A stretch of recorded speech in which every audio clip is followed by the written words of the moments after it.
The gate at the rear of the Voss estate opened at 11:42.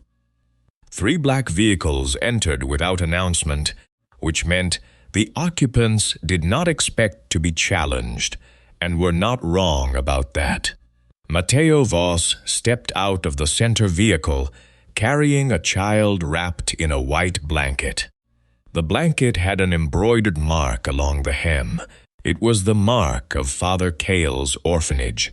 The child was small. She was not moving.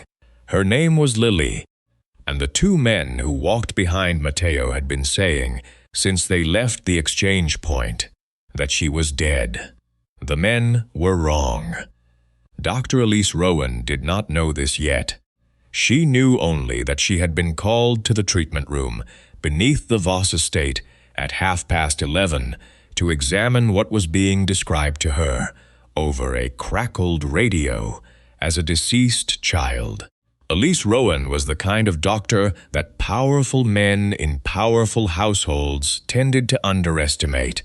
She was soft-voiced, unhurried, with a manner that read as reassuring, in the way that made people in charge feel that someone gentle was handling something that did not require their full attention. She had learned, in 12 years of pediatric emergency medicine, that this was a problem. People who decided quickly that she was unthreatening also decided quickly that she could be ignored, overruled, or talked around. She had found her way past this by being very good at her work and very patient about being underestimated. She had found that the moment her patient needed her most was usually the moment when everyone else in the room had already concluded that the situation was resolved. She had learned to work in that gap. She had been the Voss family's pediatric emergency physician for 11 days. In 11 days, she had not been asked to do anything that required her to treat a patient. She had been asked to review supply inventories, confirm the equipment calibration, update medication logs, and be present at a meeting where 2 capos had argued about scheduling and no one had mentioned children at all. Tonight was different. She found the treatment room occupied by 8 people, all of whom were too loud, and 1 child who was not making any sound at all. Matteo laid the child on the examination table. He looked at Elise with the expression of a man who had decided what the situation was and needed 1 more person to confirm it so the next step could begin. He said, "Tell me she is dead." "Doctor, then tell me who pays for it." Elise looked at the documentation folder that had been placed beside the table. In the top corner, a stamp, "Deceased." The time stamp on the stamp was 40 minutes ago. She had not examined the child yet. She said, "Everyone step back. Turn off the radio. Lower your weapons. I need the room quiet." A capo started to say something about timing.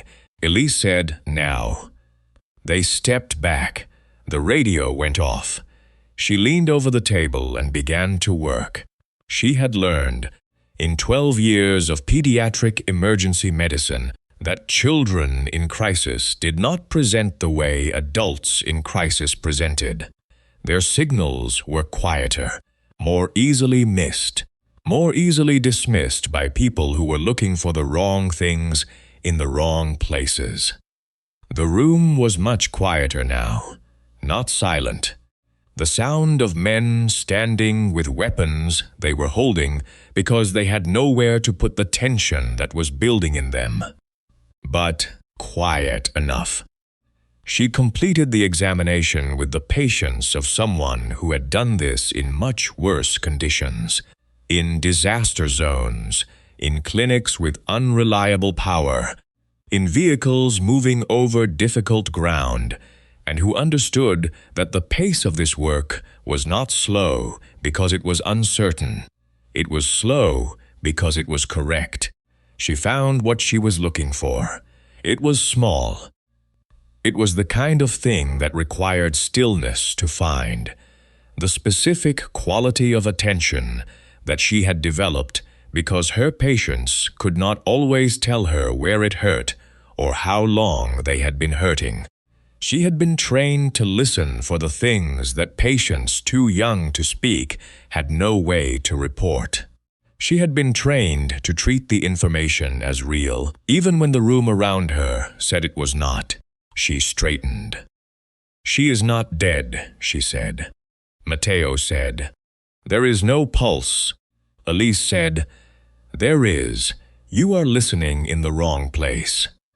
The room rearranged itself around this information at different speeds. Some of the men registered it quickly. Some of them were still operating under the previous version of events and had not fully updated. Matteo was the one who mattered. He looked at Elise for a long moment. He said, "Explain." She explained without looking up from the child. The room had been very loud when they arrived. The child's vital signs at this level were easily missed in a noisy environment by anyone who was not specifically trained to find them in conditions where they were suppressed. Her body temperature dropped significantly, Elise said. Low body temperature in a child can mimic death to a check conducted at speed. She said the child's breathing was very shallow, shallow enough to be invisible without close observation and a quiet room. She said there had been something in the child's system. She could not name a specific compound because she did not have the test results yet. But the pattern of the child's presentation, the specific combination of lowered temperature, suppressed breathing and unresponsiveness was consistent with a sedative agent of some kind. She said, "Someone prepared this child to look dead." A capo said that was impossible. Elise said, "The documentation folder had a deceased stamp on it before anyone called me. The room was quiet." She said, "If she is evidence to you, she dies. If she is a patient, I have a chance." Matteo said, "Keep her alive." He said it the way he said most things, as a statement of outcome rather than a request. Elise said, "I will keep her alive if you keep this room clear and quiet and give me the time to work." He nodded. She worked. Father Cale arrived at 12:20. He had been at the estate, it turned out, in one of the upper floors, waiting. He entered the treatment room with the measured composure of a man who had spent many years in rooms where other people's emotions were running high and had learned that composure in those rooms was its own form of authority. He was a small man with a careful voice and the specific quality of someone who had decided a long time ago that what he did was necessary and had therefore stopped interrogating whether it was right. He said the child was from the orphanage. He said she had been taken by the opposing family. He said her death, if it was confirmed, was a provocation that could not go unanswered. He placed a second folder on the table beside the examination documentation, a death certificate, pre-printed, Lily's name, the time of death, the cause, a line at the bottom for a physician's signature. Elise looked at it. She said, "You did not bring her here to be saved. You brought her here to be useful." Father Cale said, "I brought her here because this family has the resources to determine what happened to her and respond accordingly." "The death certificate was printed before you arrived," Elise said. "Before I had completed an examination, before anyone in this room could have known the outcome of that examination." He said, "Bureaucratic preparation. In cases like this, children are the only promises men like you still fear-breaking," Elise said. She had not planned to say it, But she had read the folder. She had seen the stamp. She had understood, in the way she sometimes understood things in the middle of treatment rather than before or after, what the architecture of the situation actually was. Father Cale looked at her with the expression of a man who had just recategorized her from helpful to problematic. He said, "Doctor, you are new to this family," she said. "I know." She turned back to the child. Nurse Mara was in the corner of the room. She had been there since Elise arrived. She was the one who had prepared the table. Elise had noticed, when she first approached, that the instrument tray contained a pediatric kit, not the adult examination equipment that would have been standard preparation for confirming an adult death. A pediatric kit, the kind used for treating a living child. Someone had set this up knowing what the examination might actually find. Elise had noticed the instrument tray immediately. The pediatric kit had been placed in the center of it, not off to the side, not tucked beneath anything, but in the center, where a physician would reach first. Standard preparation for confirming an adult death would have used a different configuration entirely. Mara had known what she was doing. She had done it anyway, under circumstances that had made explicit communication impossible. Elise had worked with people like Mara before. People who could not speak the truth out loud, but had not been willing to let it go unspoken, who had found, in the available vocabulary of their situation, the smallest possible way to say something true. Later, when the room was quieter and there was a moment, Elise looked at the documentation folder again. On the intake form, in the section for initial status, a word had been written and then crossed out, "sleeping." Above it, in different ink, "deceased." Mara stood in the corner and did not speak. But she had left two things for Elise to find: the instrument tray, the crossed-out word. Elise did not look directly at Mara. She looked at the form, and she let Mara understand that she had seen it. She said to the room, "I need to understand the full history of this child's placement at the orphanage." Matteo said, "Why?" Elise said, "Because the documentation indicates she was not placed there by the opposing family. Her intake file has a code I want explained." She showed him the code on the folder edge. It was a notation system, not one she had encountered before. But it was organized, which meant someone had built it, she said. This child was categorized, before whatever happened last night, according to a system that assigned her a status. I would like to know what the status means and who assigned it. The code, it turned out, was Rafe Calder's problem. Rafe was a capo. He had served the Voss family for 17 years. He was not a man who showed emotion in rooms full of armed people. But when Lily had been brought in, he had stayed very close to the doorway. He had not entered. He had looked at the child on the table with an expression that Elise had registered and set aside because she had a patient to stabilize and could not investigate everything simultaneously. Now she came back to it. She asked to speak with him separately. He agreed, which surprised her. She said, "You knew her name before anyone said it." He was quiet. She said, "I am not asking to report to anyone. I am asking because if there is something about her medical history that I do not know, I need to know it to treat her correctly." He was quiet for longer. Then he said, "She is mine." He said it the way people said things that had lived inside them for a long time under pressure, flat, quick, relieved, and frightened at the same time. She was his daughter. Her mother had died when Lily was very young.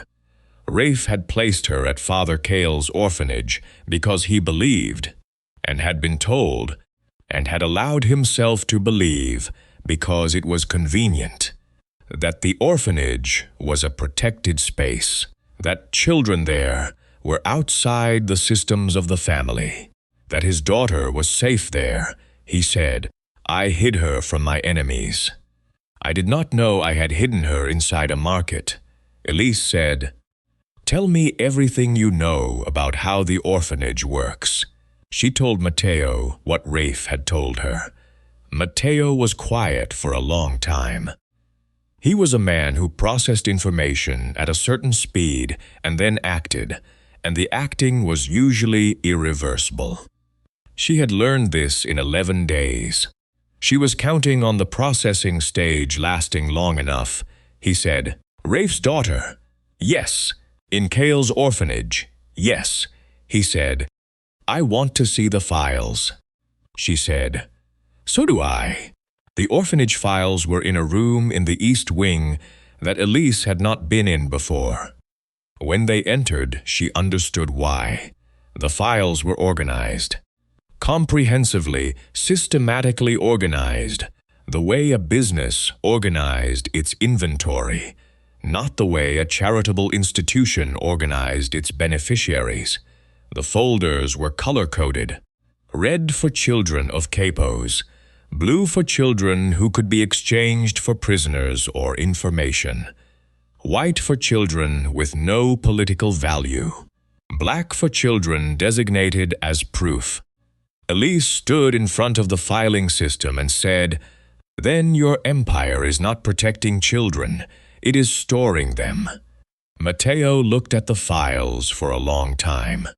He was not a man who visibly processed difficult things. He had developed, over the years, a way of receiving information that needed to be acted on, a stillness that was not absence but preparation. He was still now. His name was not on any individual folder, but there were authorization stamps from Voss Family Administration, a system that had been running, maintained, and occasionally used by the family he ran. She said, "You did not build every cage, but you inherited the keys and kept them." He did not answer immediately. He was looking at a folder near the end of the red section. She did not look at the name on it. She did not need to. She understood what he was reading. She said, "The question is what you do with the keys now." Lily woke slowly, not dramatically, not with a gasp or a sudden return to full consciousness. She woke the way children woke, when they had been very frightened and were not yet sure if the frightening was over. Small increments of awareness. Eyes that opened partially and then closed again. A hand that moved against the blanket. A sound that was not a word, but was the beginning of one. Elise stayed close and spoke quietly, the specific tone she had developed over 12 years for children who were waking up in places they did not recognize, reassuring them without overwhelming them, giving them something to orient to while they found their way back. Matteo was in the room. Father Cale was also still in the room, which Elise had not been able to prevent. Rafe was standing near the door. When Lily's eyes opened and stayed open, they moved around the room. They passed over Matteo. They passed over Father Cale. They stopped at Rafe. Elise said quietly, "Does she know him?"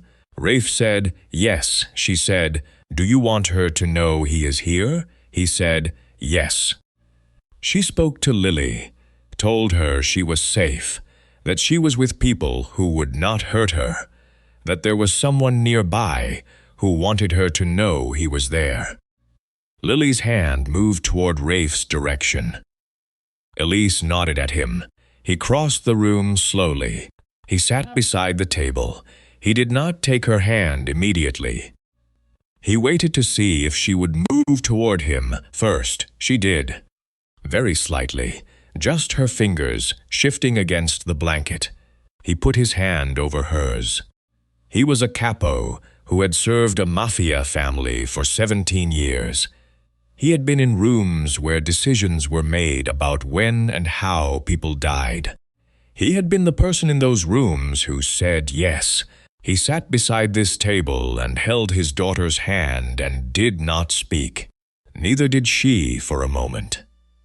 Then Lily said, in the very small voice of a child who had been told many times that small voices were appropriate. He said, "Good children stay quiet until men are done deciding who owns them."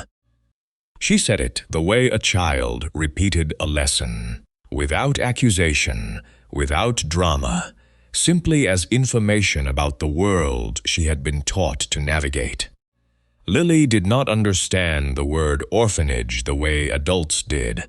She understood blankets, locked doors, and which footsteps meant staying quiet.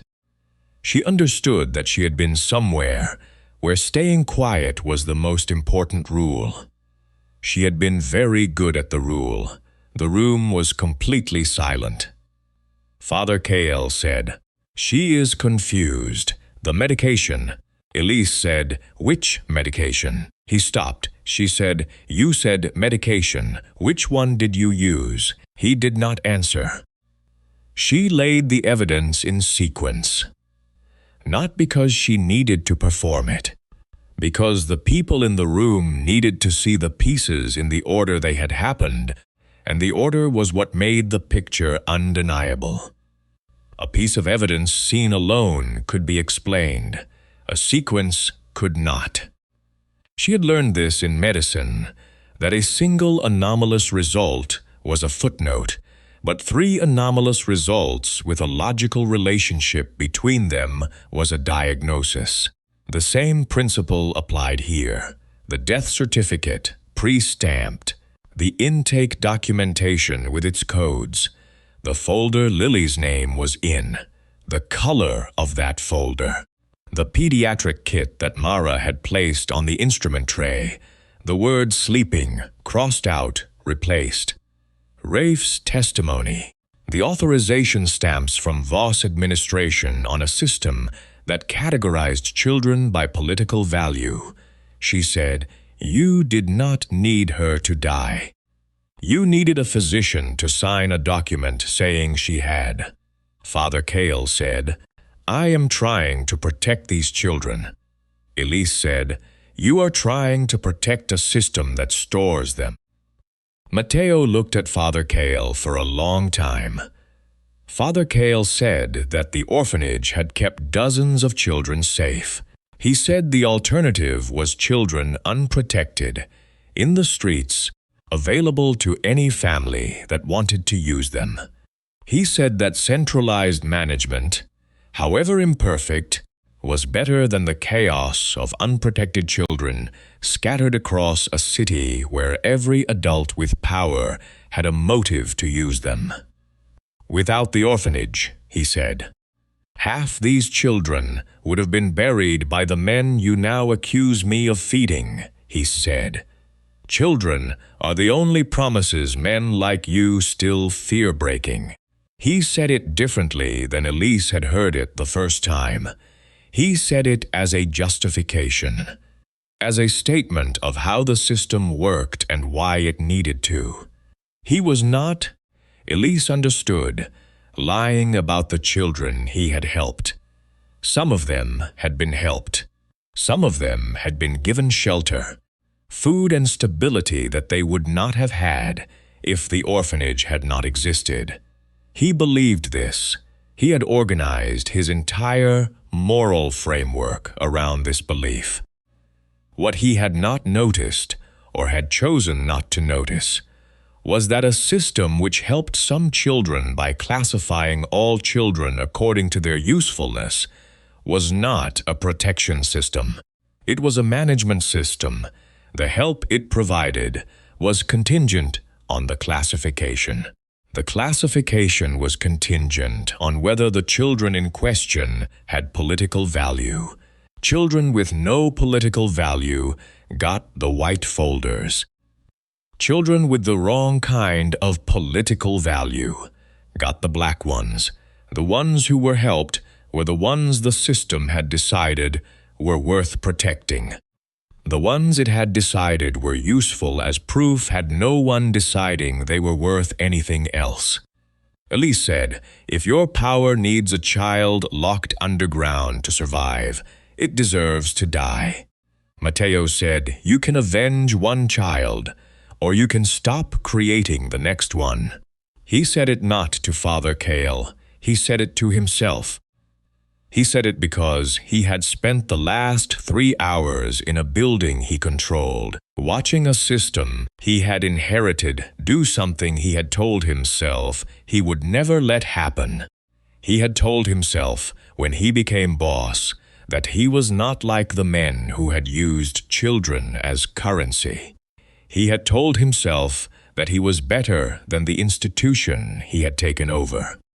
He had told himself this while leaving in place every structure that the institution had used to do exactly what he had told himself he opposed. He had not needed to endorse it. He had just needed to not dismantle it. The file system had been running without his signature on any individual entry. The authorization stamps had been from administrative accounts that his family controlled. The keys were his. He had just never walked into the room they opened. He had not built every cage, but he had been the person who kept the locks working, and having said it, he had decided. For the first time that night, he did not sound like a man giving orders. He sounded like a man asking where the damage ended. He told 2 guards to take Father Cale into custody, not to harm him. He said this twice, because he needed Father Cale to be able to speak. He needed the names of every child in the system, every safe house, every capo who had used the orphanage, every family that had paid for access, every child who had been moved in the past year and where they had been moved to. Father Cale looked at Matteo with the expression of someone who had miscalculated. He had expected Matteo to be interested in 1 dead girl and 1 war. He had not expected Matteo to be interested in the infrastructure. Matteo said, "You stopped a war tonight." He was talking to Elise. Elise said, "No, I stopped you from calling a child a reason." Matteo was quiet. He had, at some point in the past 3 hours, made a significant adjustment in how he was processing Elise's presence. She had arrived as a physician whose function was to confirm a conclusion. She had become, somewhere between the examination table and the filing room, the person in the building whose judgment was producing the most reliable information. He was not accustomed to the people around him being right when he had been wrong. He was not accustomed to being the person in the room who had inherited a problem he had not created and had not solved.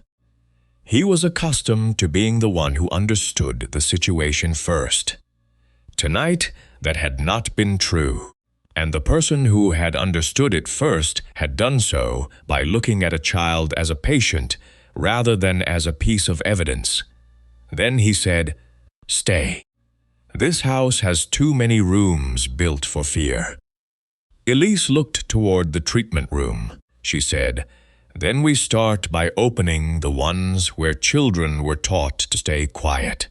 Nurse Mara was interviewed and told what she knew. Father Cale's orphanage was closed before dawn. Every child in the system was accounted for. Some were transferred to independent protective custody. Some had families who did not know they were there. Some had families who had placed them there deliberately and would require a different kind of conversation.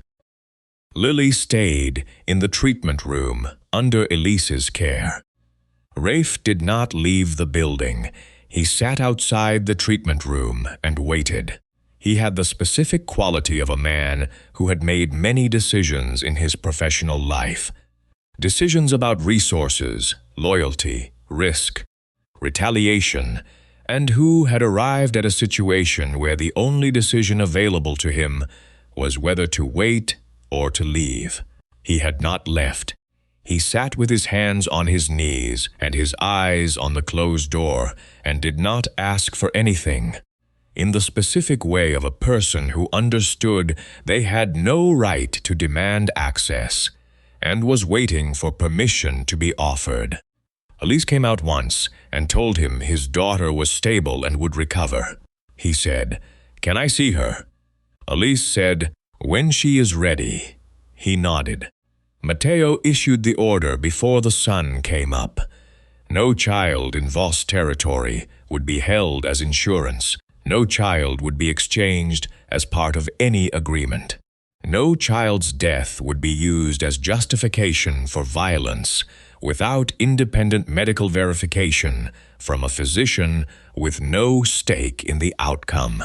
No child in any Voss-funded institution would be categorized, classified, or filed according to their political value. He wrote the last part himself, not because a capo had suggested it, because he had stood in a room with a color-coded filing system and a child who had been taught to stay quiet while men decided who owned her. Matteo had written the last provision himself, not because a lawyer had drafted it, not because a capo had advised it, because he had seen, in the same night, a child who had been taught to stay quiet while men decided who owned her, and a filing system that had organized that teaching into color-coded folders, and a document with a deceased stamp that had been prepared before anyone had examined the child it described. He had signed the order as the sun came up. The order was not symbolic. It came with a list of actions. Orphanage, closed, files, transferred to an oversight body outside Voss control. Children currently in placement. Located and individually assessed. Staff, questioned. Funding records, audited. Father Cale, held for full interrogation.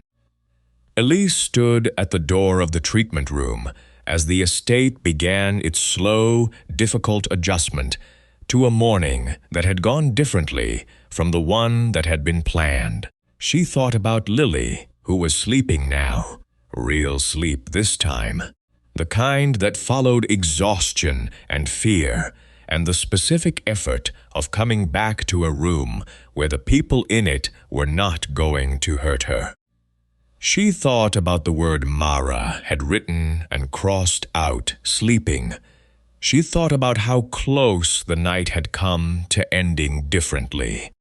If the preparation had been slightly less visible, if the room had been louder, if Elise had been less patient, or less trained, or less committed to the specific principle that she did not declare conclusions before she had completed the examination.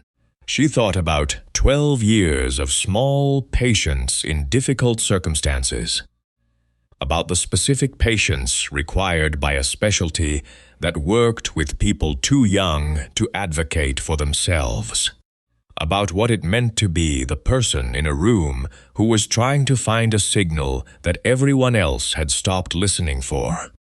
She thought, that is always the work. It is just rarely this visible. Matteo Voss brought Dr. Elise Rowan a dead girl and asked for permission to begin a war. But Elise found a pulse where no one else had thought to listen. By dawn, the Voss family learned the rule every empire should have known before it ever touched a child. A child is not a hostage, not a contract, not proof of betrayal, and never again a reason for men to call violence justice. Was Matteo right to destroy the orphanage system that had, even imperfectly, protected some children? Or did Elise's intervention prove that imperfect protection is still just a cage with a better name? Share your answer below and subscribe to Mafia Hearts and Secrets for more dangerous romances hidden inside the Underworld's most powerful families.